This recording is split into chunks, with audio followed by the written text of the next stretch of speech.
Hello and welcome to the Gag Global Challenge, and if necessary, destroy media narratives. I'm George Samuely. With me today, of course, is co-founder of the Gaggle, Peter Lavelle. So, Peter, one news item that didn't seem to resonate very much, even though in past years it used to get this saturation coverage, was the NATO summit. Oh, that was this week, It was right? this week, a NATO summit. Last year we had the 75th birthday party. But this year, it took place in The Hague, and it turned into a love fest for Trump. They made sure that everybody kissed the feet, the ring, everything else of Donald Trump. Chief Foreigner was, of course, the NATO Secretary General, Mark Rutte. And instead of the usual 100,000 word NATO declaration, it was just a very, very terse. Yeah, Uh, somebody wrote it on the back of an of a yeah, nap. Yeah, that's right. and left it on the table. That's Okay. right. That's right.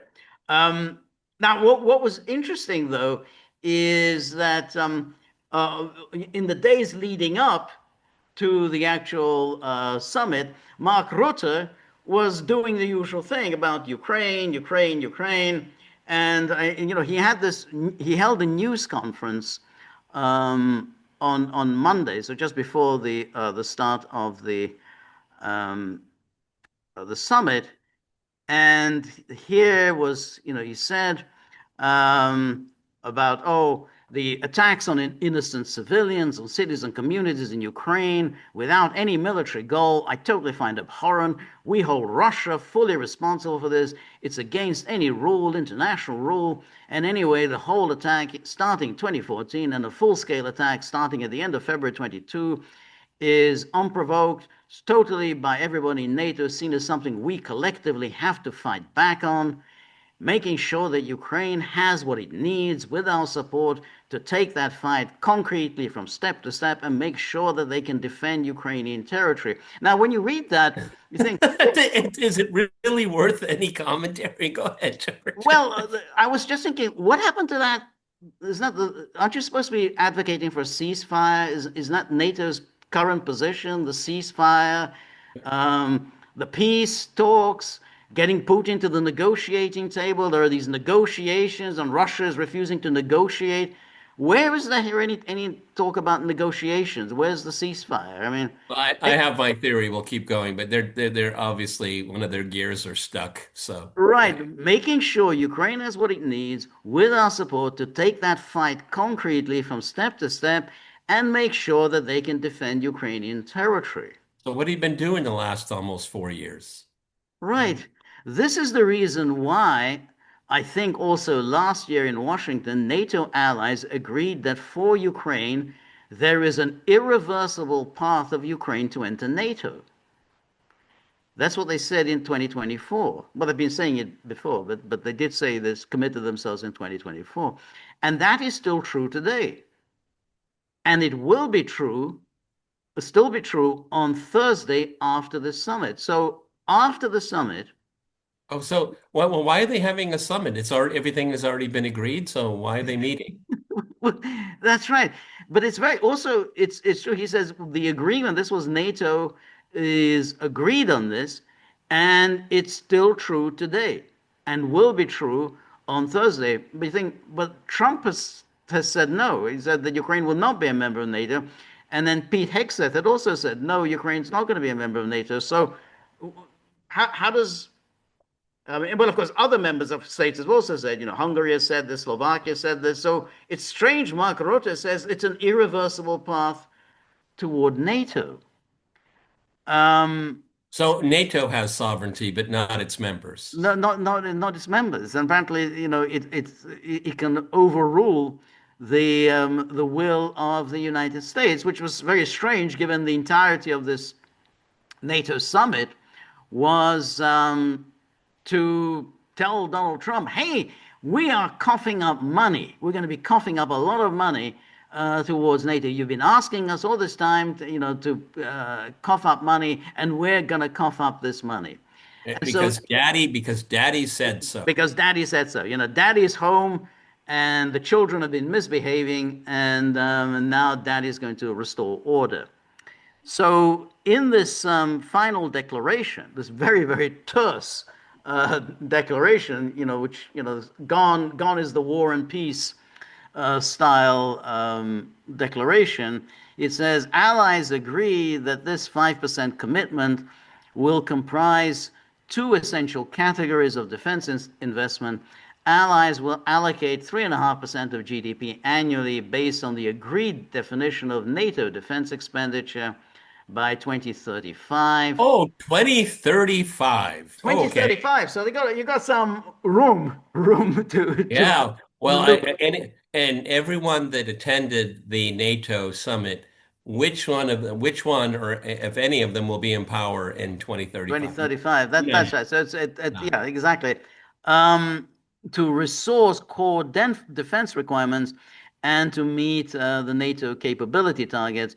Okay, Allies, that also means, well, we built a freeway that for defense well, that's purposes. exactly that's the Yeah, thing. exactly. Allies Okay. agree to submit annual plans showing a credible incremental path to reach this goal, and allies will account for up to 1.5% of GDP annually to inter alia, protect our critical infrastructure, defend our networks, ensure our civil preparedness and resilience, unleash innovation, and strengthen our defense industrial base.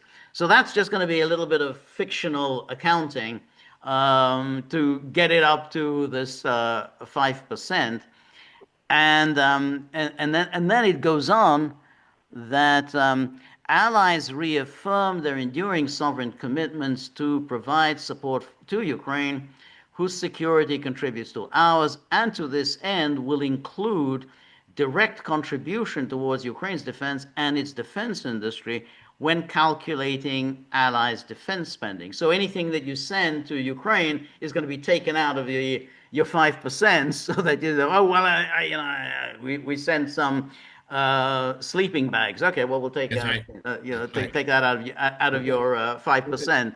Uh, And 150 pristine outhouses, okay, that right, we contributed to. Yeah, it can be they clean out their closets, you know. Oh, this tank worked in the 50s, maybe it'll work for you. Okay, put right, that on my bill. Yeah, right. this is It is now, of course, the problem, however, and this has always been at the heart of the Trumpian problem. I mean, Trump kind of expresses skepticism about NATO, and at the same time, he says, well, my problems with NATO is that they're free riders, that basically they're not doing anything. It's all America. And I want them all to contribute a lot more. But of course, if everyone contributes a lot more, then they're going to turn around and tell Trump, well, we've done what you asked for. We're contributing more. Now you need to do what we're asking for, which is commit yourself to Ukraine.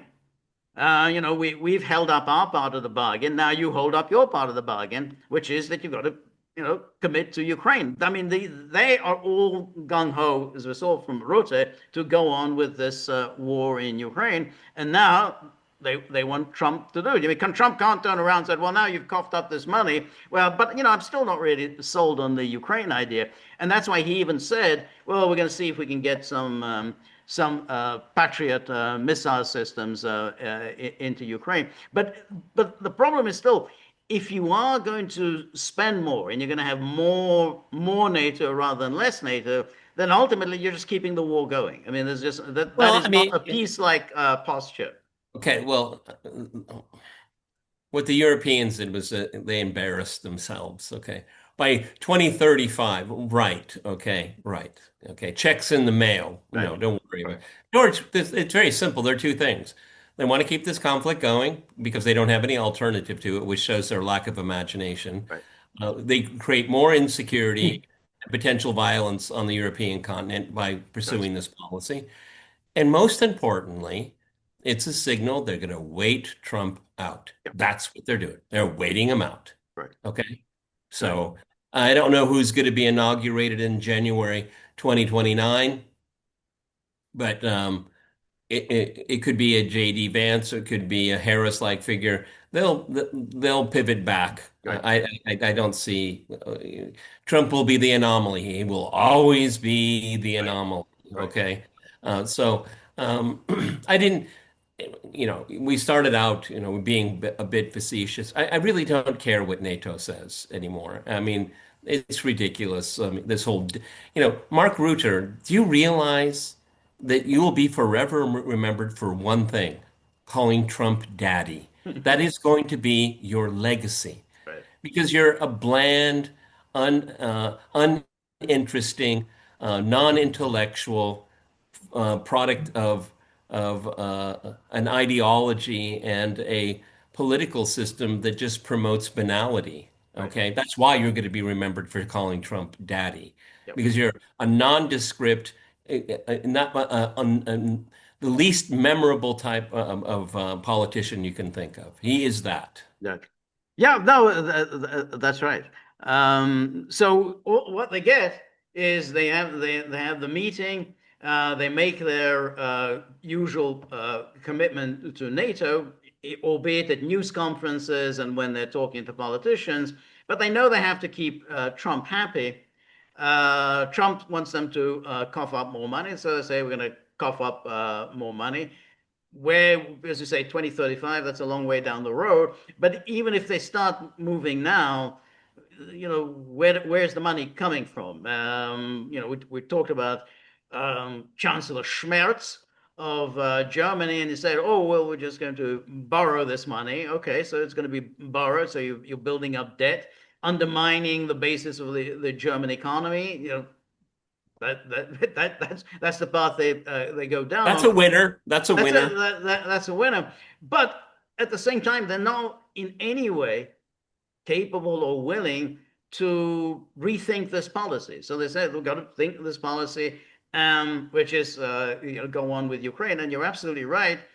They are sure that Trump will be gone, and it's not even clear what the Trump policy now in Ukraine is. I mean, it's that's I don't know. hard to know. I mean, he started off with he was going to get a peace deal done, and then he's talked about ceasefires. So I don't know where everything is now. Um, Other than he made this admission during his presser that, well, it's turned out to be a lot more complicated than I thought. You think? You think?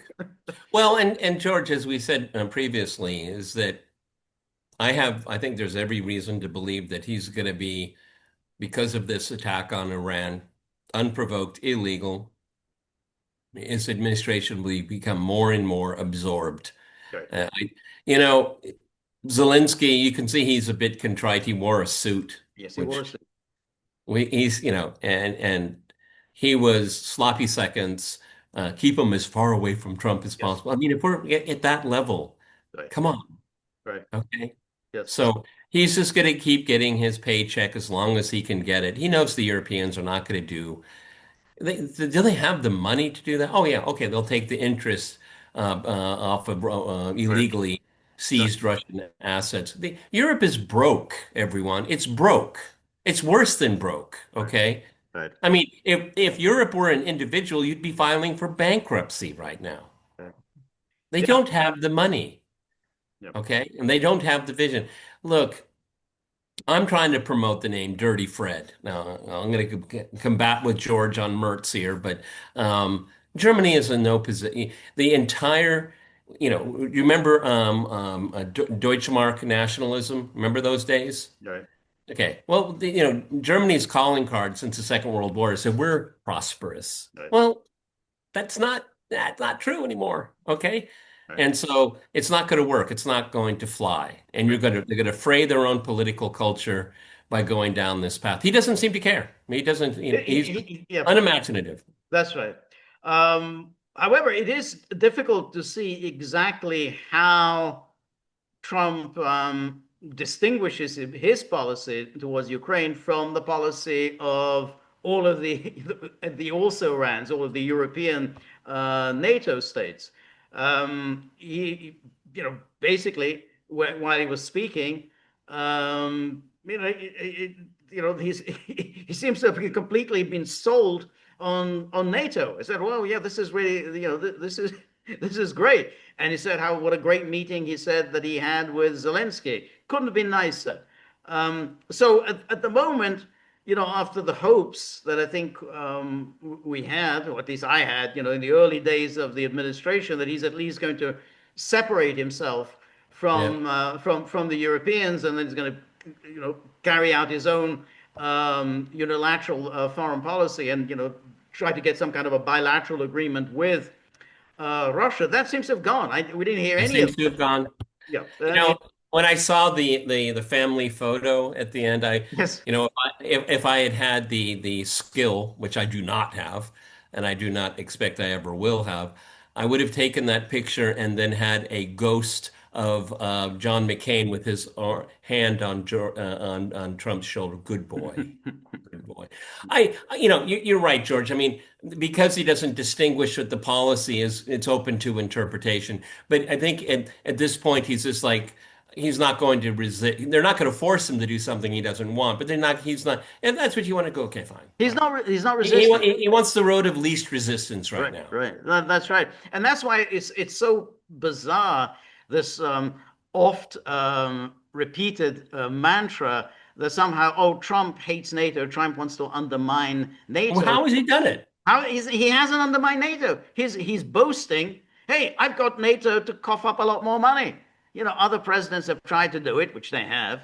I managed to get them to cough up the money. I mean, leave aside the question, is it real or is it fictional? But nonetheless, they've made all these pledges. They said, I did it. Well, once you do that, then you are a part of NATO. You can't then turn around and say, well, I got them to cough up money, but I really hate NATO. I don't want But see, anything but to do with see, but NATO. but he got what he wanted. He got them to kneel and bow Right. at every gesture, every move he made. That's what he wanted. That's what we wanted. And that, He's not interested in policy. no, no. Is that everyone is giving him a tongue bath, and that's what he likes. He enjoys that. Okay, and when he went to the Gulf, he did the same thing. Right. They've never closed this mosque, right? The first time it hit this for me. Oh Right. my goodness! Look at all that gold. Who's your designer? Okay, Right. I mean that's what he got what he wanted. He Yeah. got all the acolytes. Right. Right. That's what he wanted. So what's it to him? Right. None at all. And Rutte played it perfectly. I mean, yes, Yes, he did. he's gonna be, maybe people are gonna bring up the whole daddy thing, but Rutte played it superbly. He said, we have to flatter Trump. We have to do what he wants us to do, and we have to be on board with all of Trump's policies. Incidentally, Not just for NATO. right. It's very interesting that they all said, "Oh, great, what you did with Iran, super, absolutely first rate." And not one of them, not one person, no one even asked, "Hey, the way you've been going on about Russia, the unprovoked attack, and all this. You've been talking about this now for 3.5 years. What is the legal basis for this attack on Iran? Why are you endorsing this? But no, nobody even asked that question. I mean, hey, isn't that No, some the Spanish incongruity? representative. You're sort of you've been talking about unprovoked attacks, and but this is okay. This unprovoked attack is fine. The Spanish representative brought that up, okay, but it didn't get much coverage, okay, not in the mainstream, that's for sure, okay. I think the Sanchez guy, but you're absolutely right. I mean, the rank hypocrisy usual from these people. They got NATO is a grift, and it's benefiting all of them, okay. So why change it, okay? Right. And Trump just doesn't have the fortitude or the No, attention span no, no, to no, and you would think he would assign someone, keep the pressure on, and he hasn't even done that. no. I mean, Marco Rubio probably carries his briefcase around. He just wants this. He wants the midterm so he can launch his presidential campaign. That's all he wants. That's all he's thinking about. Right, right.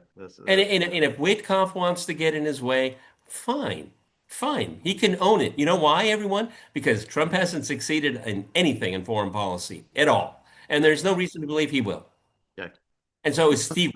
I was Secretary of State, but this Witkoff guy, I mean, right.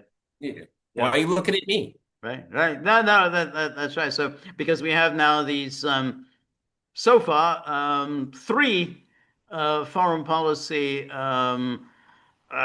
ploys, Not successes. not successes. You have the Gaza, you have Iran, and you have Russia, Ukraine, and none of them is heading in any useful, positive direction.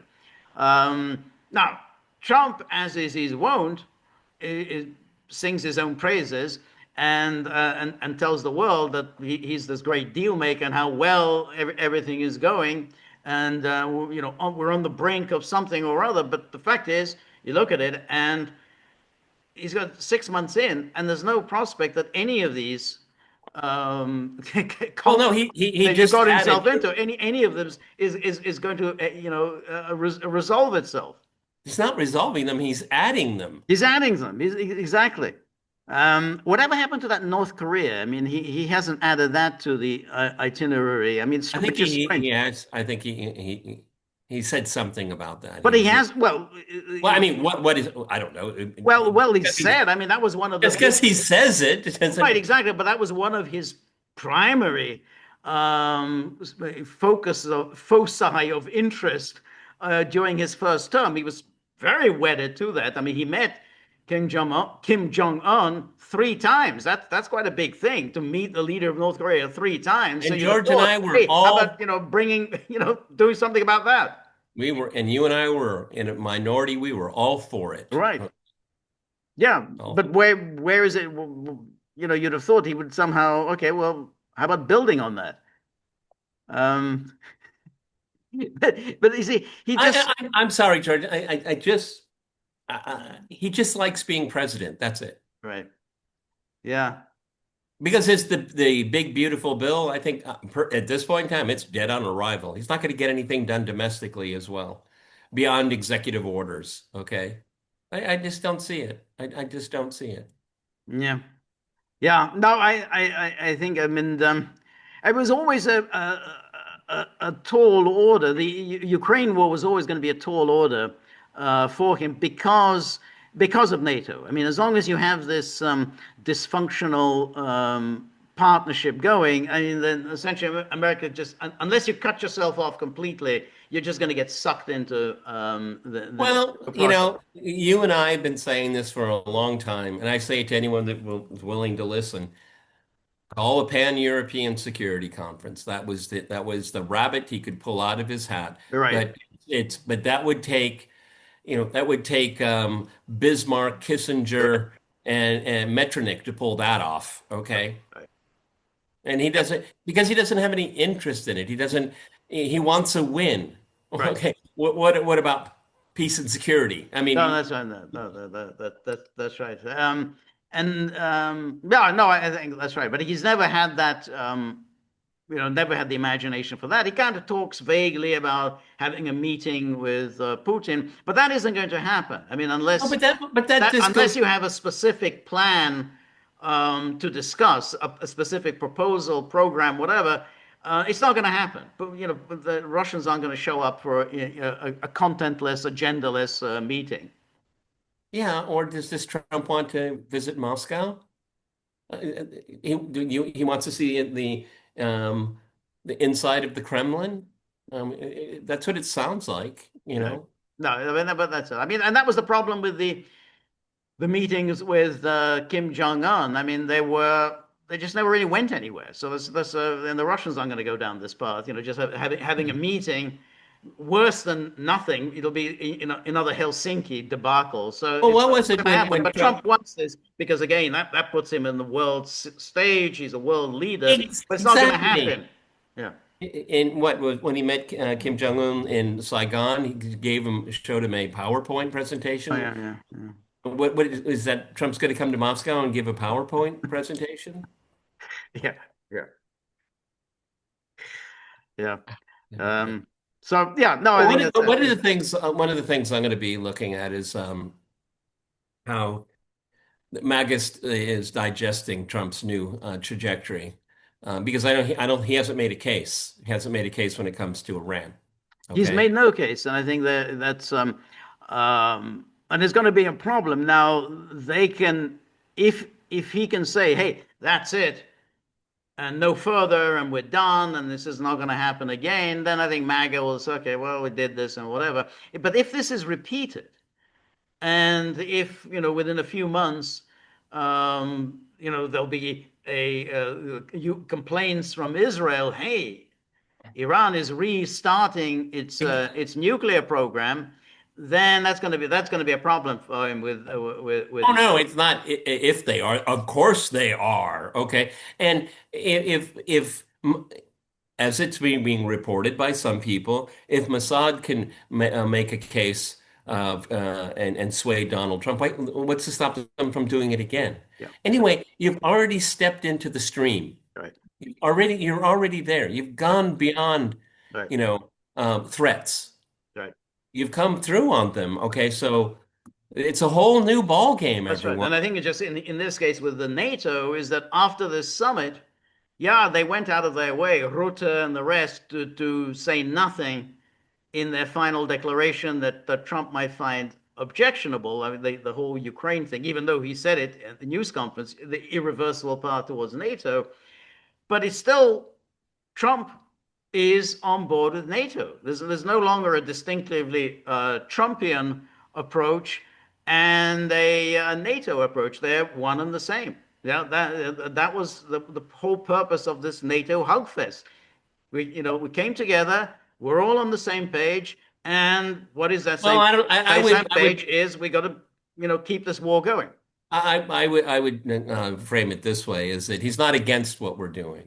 Well, that's okay. I wouldn't say he's for it. I'm just saying, okay, this is what Right. No, they're. he's not. But that's it. I mean, he's not against it. And that was the key to what Rutte and the rest were trying to do. They basically they wanted Trump to drop all questions and objections, saying, hey, why are we doing this? What's all the talk about Ukraine being in NATO and all this expenditure, and that's all gone. There's no more complaints about pissing away money. It's all gone. Hey, we're all spending a lot more money. That's exactly what you wanted, Donald or Daddy. We're all doing it. And then Trump said, yeah, that's fine. That's what I wanted. Yeah, it just all fizzled out. Yeah. Okay, and the war Yeah. continues. Yeah. Okay, Yeah. all right, everybody. Sorry for the belated update on NATO, but it's not high on my list. Okay, I'm sorry. But we feel Right. obliged to fill that spot in, and we have done that. Right. Okay. Right. This is a Goggle with Peter and George. We're on local, so please go to thegoggle.locals.com, and we're going to reconvene on Sunday. As usual, it'll probably be a mega blowout. Right. George does this stuff with slides. Right. Okay. But then not too many slides today. It's always Light on the slides. it's okay. It's better to have too many than too few. Let's That's put it it. that That's way. it. All righty. No, And then we really get a kick out of the live stream on Monday. I like that a lot. It's a lot of fun. More questions, more really cool fun. serious questions. Last week the trolls, I don't know, it was maybe a troll holiday, which I welcome. But more questions. We really like it. Okay. Yeah. And George and I really appreciate some really, really smart questions. All They're right. really Exactly. impressive. Good. Really This impressive. is Keep them exactly. coming. Yeah, exactly. We like tough, challenging questions that we have to think about. So, yeah, thank you. And then there's the issue of the dogs, who always raise the toughest questions. Like the This question is my this being, is my well, if we do all this work, why are we not getting paid? this is Uh, my buddy impression. yeah, that's right. I think that's exactly He the same. does that all the time. Like Yeah, that's the paradox. I say there's a paradox, which is there's work being done, but strangely enough, it's not being remunerated. That's their position. So this is the buddy paradox. So if you have any money lying around, any coins, cyber, silver, everything, straight to buddy. No, timeshares. Okay. exactly, timeshares. So we're very grateful for all of your help, friendship, and support. The more you're able to donate, the more of these videos we can make, the more we can improve on the technology, and above all, we're going to keep the dogs happy just for a little bit. That's not an easy thing to do. Remember, if you like the gaggle, please like, share, and subscribe. See you soon. Bye bye.